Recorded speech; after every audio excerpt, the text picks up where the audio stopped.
وسلم۔ السلام علیکم ورحمۃ اللہ وبرکاتہ۔ السلام ورحمۃ اللہ وبرکاتہ۔ محمد آفتاب اتاری، میرا سوال یہ ہے کہ اگر احرام کی حالت میں غسل فرض ہو جائے تو اس کا طریقہ کیا ہے، اور اس غسل میں صابن اور شیمپو وغیرہ کا استعمال کیسا ہے؟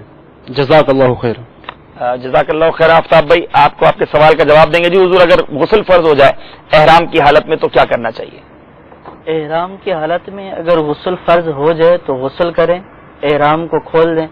ٹھیک ہے۔ لیکن یہاں احرام کھولنے سے مراد بعض لوگ یہ سمجھتے ہیں کہ چادریں کھل گئیں تو احرام کھل گیا۔ جی جی۔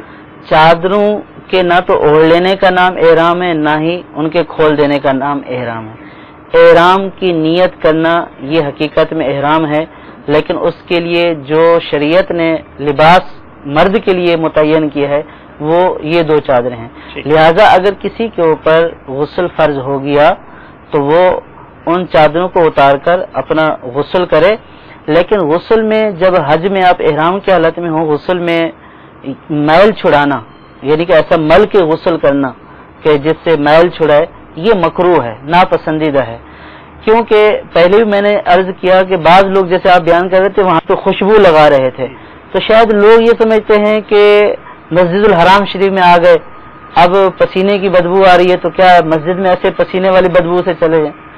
احرام والوں کے لیے اللہ تبارک و تعالی ہی کی طرف سے یہ پابندی ہے، اس کے رسول صلی اللہ تعالی علیہ وسلم کی طرف سے یہ پابندی کہ وہ خوشبو نہیں لگائے گا، تو وہ اسی حالت میں آئے گا اس کے پسینے کی بدبو آ رہی ہے یا میلا کچیلا ہو رہا ہے، اس حالت میں اللہ تبارک و تعالی کو یہی حالت پسند ہے۔ لہذا غسل بھی کریں تو مل کر نہیں کریں، میل نہیں چھڑائیں، یہ مکروہ اور ناپسندیدہ ہے، لیکن غسل کے تمام فرائض ادا کرنے ہیں۔ غسل کرنے سے یا احرام کی چادریں کھول دینے سے احرام نہیں جاتا ہے۔